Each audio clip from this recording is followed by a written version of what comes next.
नमस्कार,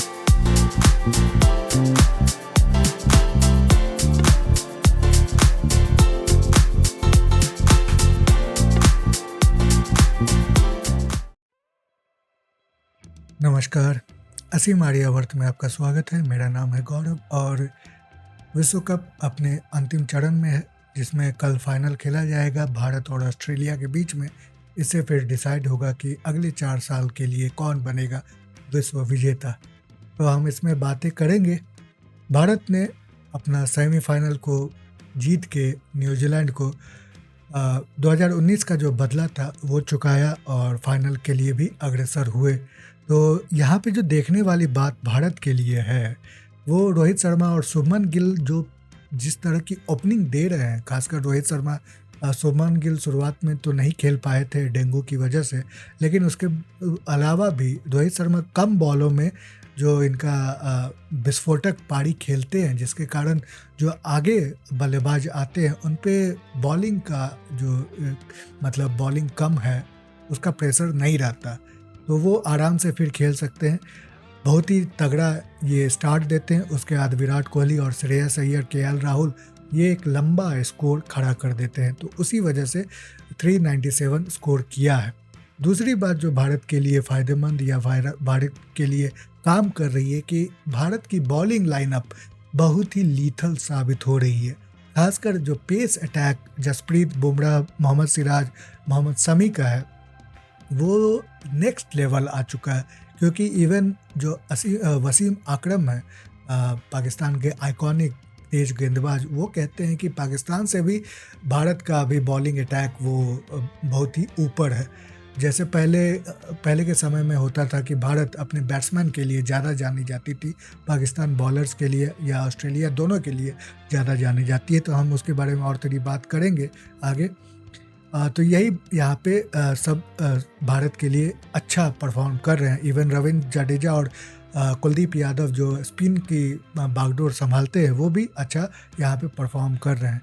दूसरी बात है कि ऑस्ट्रेलिया और साउथ अफ्रीका के बीच में थोड़ा क्लोज मैच हो रहा था, लेकिन साउथ अफ्रीका अपनी आदतों से फिर से वही काम कर गया जो जिसके लिए वो जाने जाते हैं, और वो है चोकिंग। तो चोकर्स नाम इनको इसीलिए दिया जाता है कि नॉकआउट स्टेज या क्रूशियल स्टेज पे ये कुछ ऐसी गलतियां कर देते हैं जिसके कारण ये आगे नहीं बढ़ पाते। तो ऑस्ट्रेलिया फिर से अब फाइनल खेलेगी, और इसीलिए मैं मतलब जब से वर्ल्ड कप शुरू होने वाला था तभी से मुझे ऐसी आशा थी कि जो भारतीय टीम ऑस्ट्रेलिया के साथ फाइनल खेले, और इसलिए मैं आपको आगे बताऊंगा कि क्यों मैं ऐसी उम्मीद रखता था। तो आगे बढ़ने से पहले मैं आपसे रिक्वेस्ट करूंगा कि चैनल को सब्सक्राइब करें, वीडियो को लाइक करें, बेल आइकन को जरूर प्रेस कर दें ताकि जब भी मैं कोई नया वीडियो अपलोड करूं आपको नोटिफिकेशन मिलती रहे, और अधिक से अधिक शेयर करेंगे तो हमारी जो ग्रोथ है उसमें भी बहुत ज़्यादा मदद मिलेगी। तो चलिए और इसको अब डिटेल में जानते हैं। हम ये भी जानेंगे कि क्यों भारतीय टीम आज इस तरीके से परफॉर्म कर रही है जैसा पहले उन्होंने भारतीय क्रिकेट इतिहास में नहीं किया था।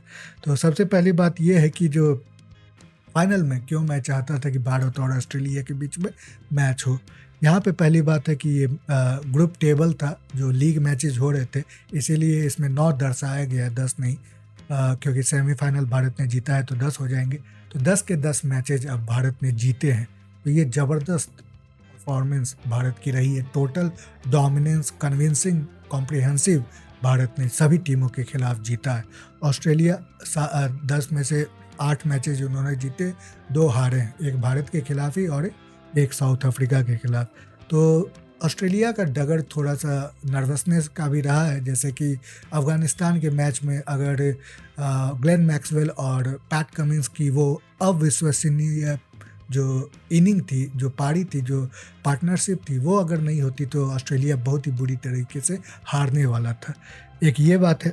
दूसरी बात ये है कि फाइनल में आपको अगर याद हो 2003 का, तो वो मुझे अच्छे से याद है। उसमें भारत इसी तरह स्ट्रॉन्ग परफॉर्मेंस देते हुए फाइनल पहुंचा था, लेकिन जो हमारा हाल रिकी पॉन्टिंग ने किया था उस फाइनल में, वो आज तक मुझे याद है। कंप्लीट डोमिनेंस था, भारत 125 रन से वो फाइनल हारा था। रिकी पॉन्टिंग ने 140 रन बनाए थे। सिमिलैरिटी अभी के भारतीय टीम और उस समय की भारतीय टीम मतलब ऑस्ट्रेलियन टीम, उनके बीच में ये था कि Adam Gilchrist, Matthew Hayden opening पारी के तौर पे, ओपनिंग जोड़ी के रूप में बहुत ही विस्फोटक पारियां खेलते थे, जैसे कि अभी रोहित शर्मा और सुमन गिल खेलते हैं। उसके बाद रिकी पॉन्टिंग, डेमियन मार्टिन ये आके फिर एक स्टेबल पारी खेलते हैं और ज़्यादा से ज़्यादा बड़ा स्कोर बनाने की कोशिश करते हैं। उसके साथ ही हम ये भी देखते हैं कि जो उनकी बॉलिंग थी, बॉलिंग लाइनअप खासकर ग्लेन मैकग्रा, ब्रैटली ये और ब्रैड हॉग, ये सभी जो थे उनकी बॉलिंग अटैक भी बहुत ही शानदार हुआ करती थी और एक कंप्लीट टीम हुआ करती थी। वो होलसम टीम थी ऑस्ट्रेलिया की, जिसके आगे कोई भी टीम टिक नहीं पा रही थी। 2007 में ऑस्ट्रेलियन टीम ने 11 मैचेस लगातार जीत के वर्ल्ड कप जीता था। तो उसी को अब भारत एक तरह से इक्वलाइज करने की कोशिश करेगा, क्योंकि 11वां मैच ही फाइनल मैच है। अब भारतीय टीम का जो उत्थान हुआ था, ये महेंद्र सिंह धोनी के जाने के बाद की मैं बात कर रहा हूँ, क्योंकि महेंद्र सिंह धोनी ने दोनों वर्ल्ड कप T20 और वर्ल्ड कप ODI जितवाए थे। 2011 में हमने ODI जीता था।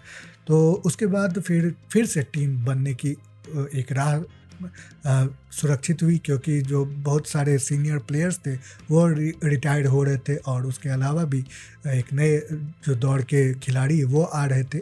उसमें से एक नाम विराट कोहली, एक जीनियस खिलाड़ी आ रहा था। उनको नर्चर करने वाले महेंद्र सिंह धोनी स्वयं थे। और जब महेंद्र सिंह धोनी ने विराट कोहली को कैप्टनसी के लिए आगे बढ़ाया, अपना दायित्व, अपना उत्तराधिकारी बनाया, तो उसके बाद हुआ क्या कि उस समय जो BCCI है उनमें कुछ एलिगेशंस लगाए गए थे, जैसे मैच फिक्सिंग वाला एक कुछ दौर चला था, कुछ करप्शन, और एक RM लोधा जो SC मतलब सुप्रीम कोर्ट द्वारा स्थगित एक पैनल था, उनकी रिकमेंडेशन थी जो BCCI इम्प्लीमेंट नहीं कर रहा था। तो इसीलिए BCCI को सुप्रीम कोर्ट ने अपने अधीन ले लिया था और एक एक्स ब्यूरोक्रेट जिनका नाम विनोद राय था, उनको बॉस बनाया गया था। और फिर एक टीम भी बैठाई गई थी, यहाँ पे वो टीम आपके सामने है। विनोद राय के अंडर विराट कोहली कैप्टन थे और विराट कोहली की खुली छूट दे दी गई थी Vinod Rai as a BCCI president के रूप में। तो विराट कोहली अब कुछ भी कर सकते थे, मतलब किसको अपॉइंट करना है एज ए सपोर्ट स्टाफ, किन खिलाड़ियों को लेना है, कौन से क्राइटेरिया पे सिलेक्शन की जानी चाहिए, सभी अब विराट कोहली के हाथ में था। तो देखें कि अनिल कुंबले, इनको BCCI ने अपॉइंट किया था हेड कोच के रूप में, लेकिन मात्र 1 साल के बाद ही इनको हटा दिया गया। और बार मैं अनिल कपूर बोल रहा हूँ। अनिल कुंबले का मानना था कि ये विराट कोहली के कारण ही हुआ है, उन्हीं के परामर्श पे BCCI ने उनको हटाया है। और बात ऐसी थी कि जो विराट कोहली का मानना था कि अनिल कुंबले का एक कोचिंग का जो तरीका था वो बहुत ही इंटिमिडेटिंग था, जो खिलाड़ियों को पसंद नहीं आ रहा था। तो फिर विराट कोहली ने एक नाम सुझाया था BCCI को, वो है रवि शास्त्री का। उनको फिर हेड कोच बनाया गया था। अब रवि शास्त्री पहले से ही विराट कोहली के बहुत बड़े फैन बन चुके थे और एक यस मैन के रूप में वो टीम में आ रहे थे। मतलब विराट कोहली जो भी चाहते थे रवि शास्त्री उनके साथ थे। तो इसीलिए विराट कोहली और रवि शास्त्री की जो एक कॉम्बिनेशन थी बहुत हिट साबित हुई थी, क्योंकि विराट कोहली की अगुवाई में भारत ने मैचेस जीतना शुरू किया, घर के बाहर भी, घर में तो जीत रहे थे ही। और उसके अलावा विराट कोहली मतलब अभी तक के भारत के सबसे सफलतम कप्तान माने जाते हैं। इवन महेंद्र सिंह धोनी से भी उनकी विनिंग रेशियो ज़्यादा है।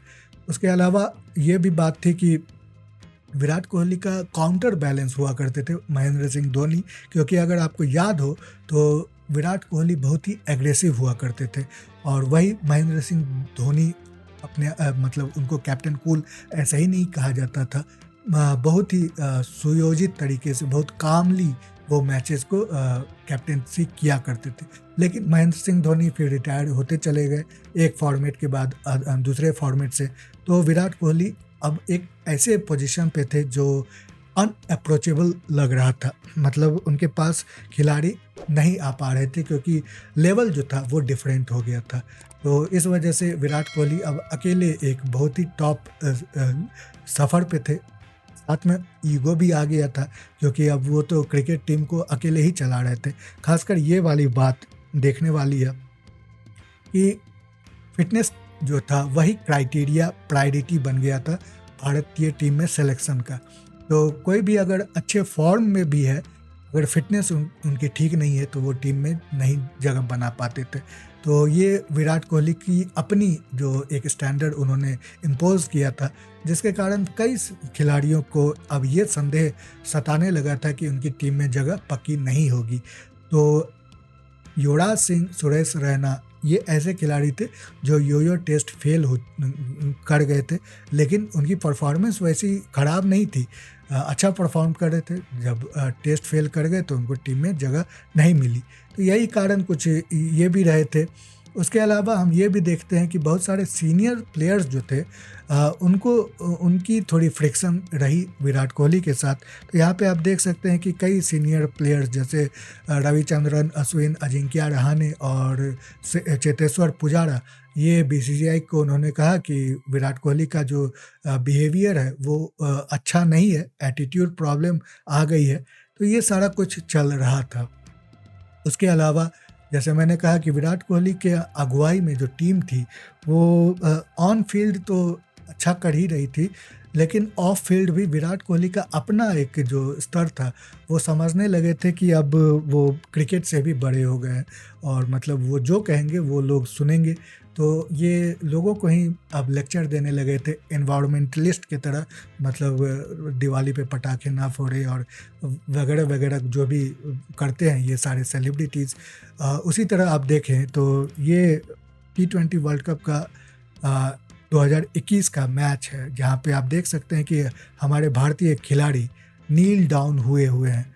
रोहित शर्मा भी है और बाकी जितने सारे खिलाड़ी थे उन्होंने भी नील डाउन किया था। और किस लिए? तो वो जो एक BLM चला था, ब्लैक लाइव मैटर, वो अमेरिका में, मतलब अमेरिका वैसे भी क्रिकेट खेलता है नहीं और उनके लिए उनके यहाँ पे जो भी हो रहा था वो हम अपने पे ले रहे थे। मतलब ये अजीब सी बात थी जिसके कारण कई जो क्रिकेट प्रेमी है उन्होंने आपत्ति भी जताई थी कि आप ये क्या कर रहे हैं फील्ड में।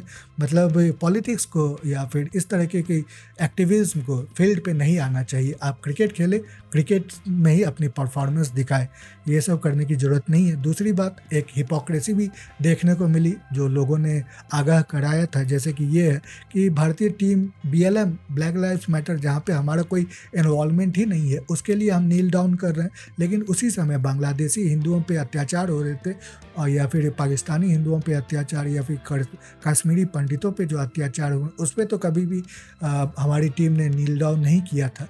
तो ये एक हिपोक्रेसी थी, एक दोगलापन भी था। तो ये भी विराट कोहली की अगुवाई में हो रहा था।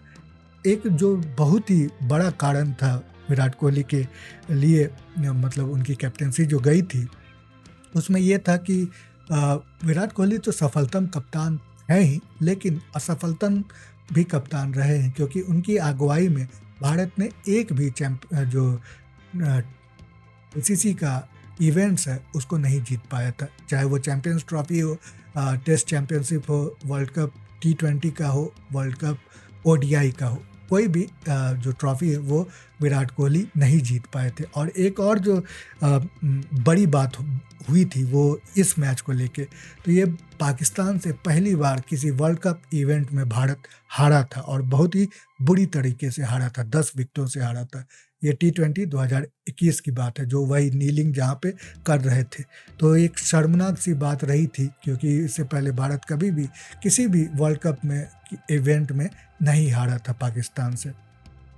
तो इसी कारण हुआ क्या कि फिर उनके कैप्टनसी पे सवाल उठने लगे थे।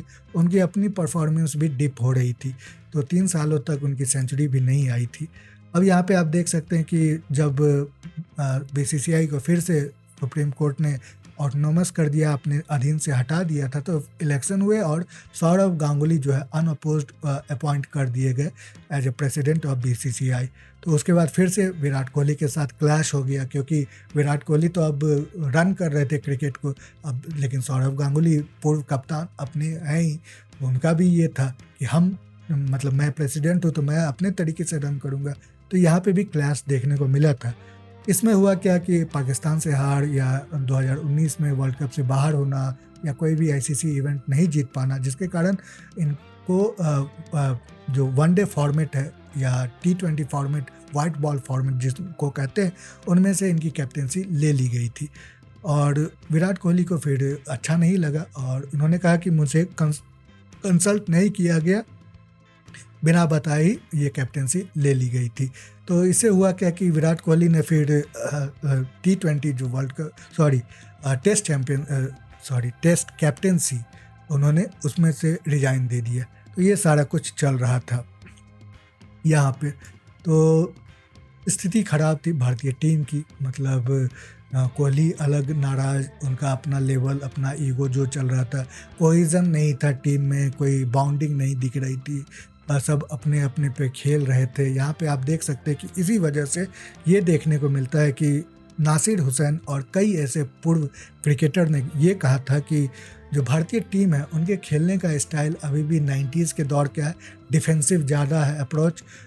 विराट कोहली एग्रेसिव है, लेकिन बाकी जो टीम जैसे खेल रही है वो बहुत ही टिमिड, वो शब्द यहाँ पे यूज किए गए हैं।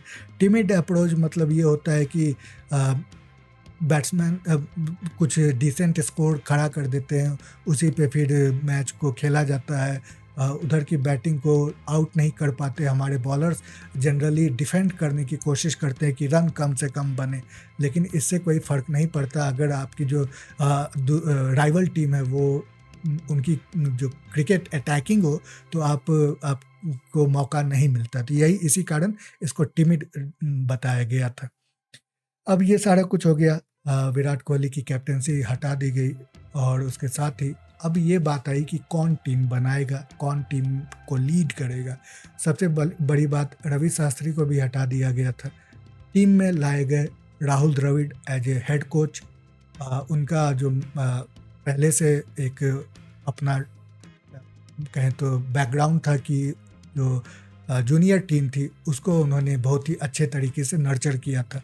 अब सीनियर की बारी थी, तो राहुल द्रविड़ और रोहित शर्मा, उनको भी लाने वाले सौरव गांगुली ही थे। उन्होंने बोला था कि रोहित को आने के लिए, तो रोहित थोड़ा ये बोल रहे थे कि बहुत ज़्यादा क्रिकेट हो रही है और मैं आईपीएल में भी कैप्टन हूँ, तो इसीलिए मुझे मेरे पास बहुत अभी रिस्पॉन्सिबिलिटी है। लेकिन सौरव गांगुली ने कहा कि आपको ही कैप्टन बनना होगा, तो वो कैप्टनसी फिर उन्होंने ली।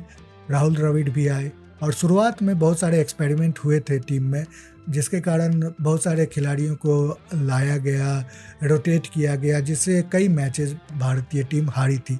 क्रिटिसिज्म बहुत ज़्यादा हुआ भारतीय टीम पे, रोहित शर्मा पे और राहुल द्रविड़ पे भी, लेकिन उन दोनों का एक अलग विज़न था, एक लॉन्ग टर्म विज़न था और वो सोच रहे थे वर्ल्ड कप को लेके एक ऐसी कॉम्बिनेशन बनाई जाए जो वर्ल्ड कप को डोमिनेट कर सकी, और उसका हम आज रिजल्ट देख रहे हैं। इससे पहले ही एशिया कप भी हुआ था और उसमें भी भारतीय टीम बहुत ही डोमिनेटिंग क्रिकेट खेल के एशिया कप जीता था। अब वर्ल्ड कप की बारी है और बहुत ज़्यादा इसमें हमें उम्मीद है, ऐसी आशा है कि हम ये वर्ल्ड कप भी उठाएंगे। अब रोहित शर्मा के साथ क्या क्या चीज़ें चली, पहली तो ये बात है कि उन्होंने जो आईपीएल है उसमें मुंबई इंडियंस को लीड करते हुए 5 बार आईपीएल ट्रॉफी जिताई थी। यहाँ पे भी विराट कोहली के पास कैप्टेंसी में एक बार भी आरसीबी ने आईपीएल ट्रॉफी नहीं जीती, तो ये रोहित शर्मा के पक्ष में बात जाती है। दूसरी बात है कि जो एशिया कप है उसमें भी रोहित शर्मा के अगुवाई में भारतीय टीम 2 बार एशिया कप जीती थी, जिसके कारण वो इस लेवल में पहुंच चुके थे जहां पे मोहम्मद अजरुद्दीन और महेंद्र सिंह धोनी के कप्तानी में ही बस भारत ने 2 बार एशिया कप जीता, अब तीसरी बार रोहित शर्मा की कप्तानी में। तीसरी बात है कि ये बहुत ही अप्रोचेबल प्लेयर नज़र आते हैं। यहाँ पे देखें तो एक समय का ये चक्रव्यूह कहें कि रोहित शर्मा 2011 की टीम में नहीं लिए गए थे, लेकिन अब उनका भाग्य फिर से साथ दिया और ये आज कैप्टेंसी कर रहे हैं 2023 की टीम को। तो एक बात ये है, दूसरी बात है कि बहुत ही अप्रोचेबल प्लेयर है, इनका सभी टीमों के साथ या टीम के खिलाड़ियों के साथ एक जैसा रवैया है, किसी को बड़ा-छोटा नहीं समझते, नए हों, पुराने हों, सीनियर हो, जूनियर हो, कोई इनसे फ़र्क नहीं पड़ता, सभी इनके पास आके आराम से बात कर सकते हैं। बहुत ही नॉर्मल, बहुत ही एक तरीके से अपनापन जैसा इनका व्यवहार है। उसके साथ ही हम देखते हैं कि राहुल द्रविड़ अपना काम ज़्यादा करते हैं, बोलते कुछ नहीं है किसी से या कोई ऐसी जो कोहेज़न है टीम का बहुत ही अभी स्ट्रॉन्ग चल रहा है और फोकस कंप्लीटली क्रिकेट पे ही है, परफॉर्मेंस पे है, ना नीलिंग डाउन पे है, ना एक्टिविज़्म पे है, ना कोई बीसीसीआई तक के साथ तकरार को लेके है, बस क्रिकेट को लेके है। अब जब मैंने काउंटर बैलेंस की बात की थी विराट कोहली के एग्रेशन को, वो रोहित शर्मा ने अब उसका मतलब रिस्पॉन्सिबिलिटी उठा ली है, क्योंकि अब ये कैप्टन बन चुके हैं। एक समय महेंद्र सिंह धोनी हुआ करते थे। तो देखिए विराट कोहली का भी परफॉर्मेंस इतना हाई हो चुका है कि उनका 50th सेंचुरी हो गया, जो कि सचिन तेंदुलकर के 49th सेंचुरी का रिकॉर्ड तोड़ के इन्होंने बनाया है। तो ये भी इंजॉय कर रहे हैं। अभी इनकी फील्ड में इनका बिहेवियर देखें तो बहुत ही ज़्यादा ये खुश नज़र आते हैं, इंजॉय करते हुए नज़र आते हैं और टीम में जितना ये कंट्रीब्यूट कर सके, जितना ये एडवांटेज दिला सके भारतीय टीम को, वो करते हुए नज़र आते हैं। फिटनेस तो इनकी वैसे भी बहुत ही ज़्यादा अच्छी है ही, तो इसीलिए सभी टीम के खिलाड़ी इंजॉय कर रहे हैं, अपने क्रिकेट को परफॉर्म करने की ज़्यादा से ज़्यादा कोशिश कर रहे हैं और भारतीय टीम को जो एक सपना 2011 के बाद फिर से रिपीट करने का, भारतीय घर में ही वर्ल्ड कप को जीतने का है, वो पूरा करने की ओर अग्रसर है। तो ये सारी बातें हैं जो भारतीय टीम के लिए अच्छी साबित हो रही है और यही आशा है, बहुत ही ज़्यादा आशा है, मैं तो कहूँगा कि भारतीय टीम वर्ल्ड कप जीते। तो आपकी क्या राय है मेरे कमेंट सेक्शन में मुझे ज़रूर बताएं। साथ में फेसबुक और ट्विटर पे भी असीम आर्यावर्त के नाम से ही अकाउंट और हैंडल है, वहाँ आप जुड़ सकते हैं। फिर से निवेदन है कि चैनल को सब्सक्राइब करें, वीडियो को लाइक करें, बेल आइकन को जरूर प्रेस कर दें, ताकि जब भी मैं कोई नया वीडियो अपलोड करूं आपको नोटिफिकेशन मिलती रहे और ज़्यादा से ज़्यादा शेयर भी करते रहे। तो अभी के लिए इतनी ही, अगली बार फिर मिलते हैं, तब तक के लिए नमस्ते, जय हिंद।